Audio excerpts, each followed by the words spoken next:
Now, as you may have heard, Mikhail Gorbachev, the last leader of the Soviet Union, has died. He was 91. He was, without question, one of the most influential figures of the 20th century, presiding over the dissolution of a Soviet Union that had existed for nearly 70 years and had dominated huge swathes of Asia and Eastern Europe, shaping the world's politics in the clash with Western countries in what was known as the Cold War. Mr. Gorbachev originally set out his program of reforms in 1985. His sole intention had been to revive his country's stagnant economy and overhaul its political processes. But his efforts became the catalyst for a series of events that brought an end to communist rule, not just within the USSR, but also across its former satellite states. World leaders have been paying tribute to Mr. Gorbachev. Mikhail Gorbachev is one of those people who changed the world and unquestionably changed it for the better. When you look at what he did to make Europe whole, free, to give freedom to the countries of the former Soviet Union, it was a quite extraordinary thing. And of course, Mikhail Gorbachev is one of those people who triggered a series of changes that perhaps he didn't anticipate. Maybe he paid his own political price for it, but when history is written, he will be, I think, one of the authors of fantastic change for the better in the world. Gorbachev is tot. Mikhail Gorbachev is dead. He was a courageous reformer and a statesman who dared many things. We will not forget that perestroika made it possible to establish democracy in Russia, and that democracy and freedom became possible in Europe, that Germany could be united and the Iron Curtain disappeared. Well, Mikhail Gorbachev sent a wind of freedom into Russian society. He tried to change the communist system from inside, which became impossible. And he started an era of cooperation with the West, stopping the Cold War. Well, for more, let's speak now to the former British diplomat and research associate at the Centre for International Studies and Diplomacy at the University of London, Dr. Nichola Westcott, who is also the director of the Royal African Society in London. Thank you very much indeed, Dr. Westcott, for joining us. And as I mentioned there, you are, of course, a diplomat who worked in Europe as well as in Africa. What can you tell us about the legacy of Mikhail Gorbachev? We know that he came to power in 1985 when the Soviet Union was essentially a stagnant system with a totalitarian regime left over from Stalin. And when he left power 6 years later, that regime had been completely swept away. Gorbachev had a profound influence not just on the state of the Soviet Union, as was Russia as it came soon after he left power, but on the whole of Europe, and thus the whole of the world. And he was the handmaid of a transition which probably would have happened anyway, but not necessarily as peacefully as it did. His legacy is still much debated, much disputed. Inside Russia itself. Putin, I think it would be fair to say, is not a great fan of Gorbachev. He's the man who he sees as having caused the beginning of the slide that led to the breakup of the Soviet Union into constituent parts, leaving Russia smaller than it had been before. But in the West, he was fated. He had this famously close relationship with Margaret Thatcher, two not very like-minded people, but who hit it off on a personal basis extremely well. And he was regarded as the great reformer, the great hope, man who would transition Russia into a stable democratic country. But he was and came from a background that was communist, and his initial approach was to save communism rather than to destroy it by adapting to realities and trying to create a system that would generate economic growth in the way that the Soviet structures never had. So his influence was profound, and in that way, it also had impact on Africa. Well, absolutely, and And now that you've mentioned Africa, perhaps you could tell us quite a bit about that, because broadly speaking, there were governments in Africa that were influenced by the former Soviet Union, and which had sort of socialist and communist leanings. I wonder if the same measure of disappointment that there was in Russia to the collapse of the Soviet Union could also be found in parts of Africa, at least. That was indeed the case, and the disillusionment was more immediate and more profound in some parts of Africa. The Cold War had seen a situation where Russia and America both supported their clients, friends, allies, however you care to put it, and didn't ask too many questions about their behavior at home. And that had suited some leaders very much. And the Soviet Union was seen, and still is in large parts of Africa, as one of the stalwart supporters of the liberation struggle. In particular, where the liberation struggle turned violent, in Angola, in Mozambique, in Zimbabwe, Russia was at the forefront of supplying revolutionary forces with arms, equipment, Cubans. That was well known. And those liberation movements, including ANC in South Africa, feel they owed a tremendous debt to Soviet governments that had given them consistent support to fight against what were seen as Western imperialists. That therefore meant that for some of those who had been trained in Russia, in East European countries, the fall of the Berlin Wall came as a profound shock.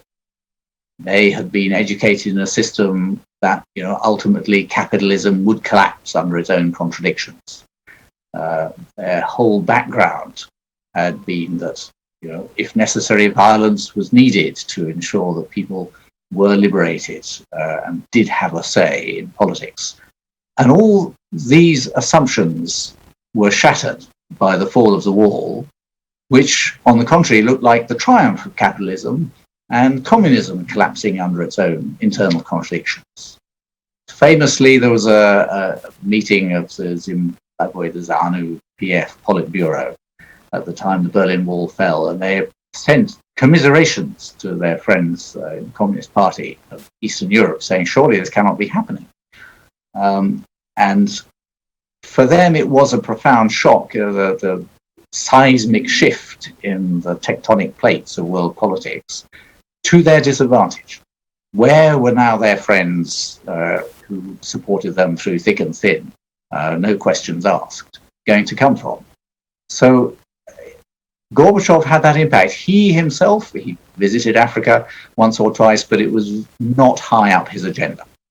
And in fact, before the fall of the wall, Soviets had been withdrawing from Africa following, if you like, successful liberation struggles, but then the struggle for peace after liberation had been achieved proved a lot more complicated in Angola and Mozambique. And Russia Soviet Union had less to contribute to the country after the victory was won. They didn't have the aid. Their barter trading arrangements didn't really bring a lot of benefit. They didn't have investments that they could bring to these countries. So Russia had been fading from Africa before the fall of the wall. Gorbachev's problems were primarily at home. They were not, or in Europe, not geostrategic. And therefore, Russia's relations with Africa went through a dip at the same time. That, again, Mr. Putin is trying to remedy in his own way. Yes, that's very interesting. If we have time, I'd like to talk a little bit about what Mr. Putin is trying to do. But you did mention what was happening inside Russia at the time. A lot of people who were born in the USSR and are still alive today have some bitter feelings, as you mentioned, about the collapse of the Soviet Union. What do you think pushed Mr. Gorbachev to make those sweeping changes that other Russian leaders simply hadn't contemplated up to that point? I think, as I say, he was the handmaid of the change rather than the generator. He could see that the Soviet system was unsustainable. It had suffered a serious defeat in Afghanistan. The cost of modernizing its military to keep up with the United States was crippling the economy, and the 5-year plans were producing diminishing returns. He could not offer a better life to Soviet citizens as long as the structures built around Soviet communal production and state-driven systems was allowed to continue. He had no choice. He had to try to accelerate reform, because to have stalled it would have simply led to a more rapid collapse. Now, there are arguments over the privatization process that then followed under Yeltsin, but you could say that was not Gorbachev's choice. He wanted a slower transition towards a market-based economy rather than the sell-off to the oligarchs that in the end happened. So I don't think he can necessarily be blamed for that. But the forces at work in the Soviet Union were bigger than he could contain, and he took what he seemed to him the safest way forward of perestroika, glasnost, opening up, liberalizing, but without going too fast. The problem comes, and this is what preoccupies President Xi in China at the moment, is that as soon as you start that process, it's a slippery slope. You cannot then control the speed with which you slide downhill into the arms of capitalism. So that is what happened to Gorbachev. Having stepped onto the slope, his feet skidded from under him, and he came down with a bump, and President Yeltsin took over.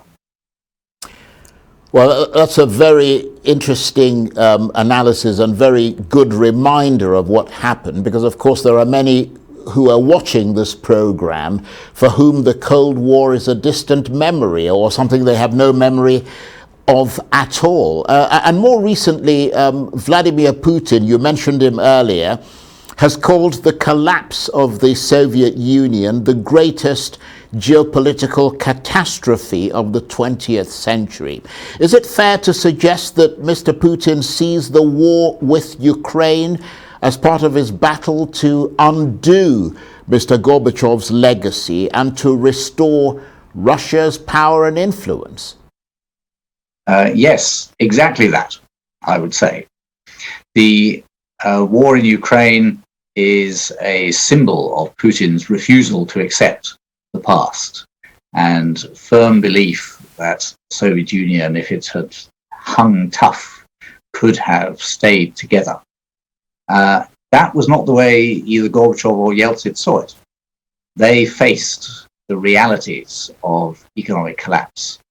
And to be honest, it was the liberalization that enabled the massive investment in Soviet fossil fuels, gas and oil, that have sustained the economy ever since.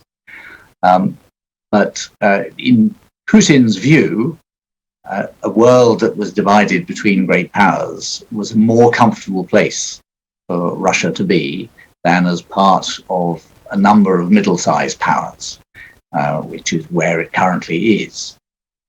He sees the Cold War as a comfortable geopolitical place to be. You said that in Africa the Cold War is quite widely forgotten, but not, it seems, in the response to the Ukraine war. For many Western countries, the Ukraine war conjures up images of World War II and democracies having to stand up to dictators like Hitler. But in Africa, the Ukraine war is seen as another squabble between the West and Russia, in which they should sit on the fence and remain non-aligned. So in some ways, the Cold War is conditioning Africa's, the response of many Africans to the situation in Ukraine. And I think that perhaps overlooks the fact that the Cold War was not kind to Africa. Both sides supported some fairly unseemly governments that did not help their citizens very much and regarded development as a sort of weapon to be used to prop up your friends rather than relieve poverty. And it was only after the Cold War came to an end in 1989 that Africa's growth story took off. And it was the 1990s, the 2000s, when Africa's economy grew fastest in what you might see was a unipolar, multilateral, liberalized world. And I fear that if we do return to a bipolar or maybe multipolar world of rival camps, Africa will suffer again, because loyalty to one camp will be more important than the efficient operation of multilateral institutions. And it's those multilateral institutions that actually give Africa power in the world, because they are numerous. And being merely a client state of one great power or another, which is where Putin would very much like Africa to be, will not help the development and the citizens of Africa to actually achieve their life goals.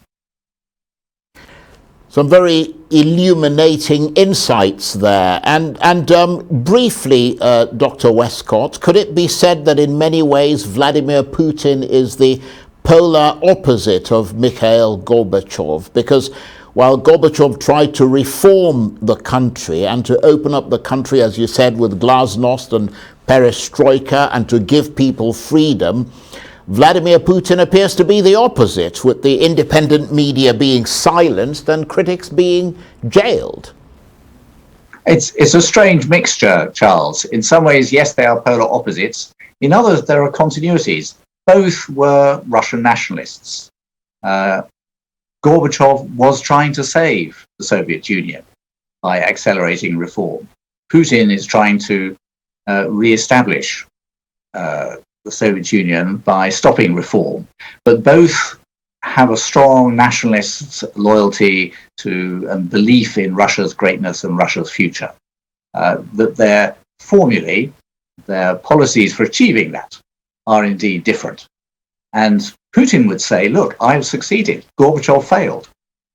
Gorbachev failed because he did not save the Soviet Union. It fell apart, despite his efforts. Whereas I am busy rebuilding it. I think history will record which, in the great scheme of things, is regarded as the greater man. But certainly both believed in the greatness of Russia as a country. Indeed.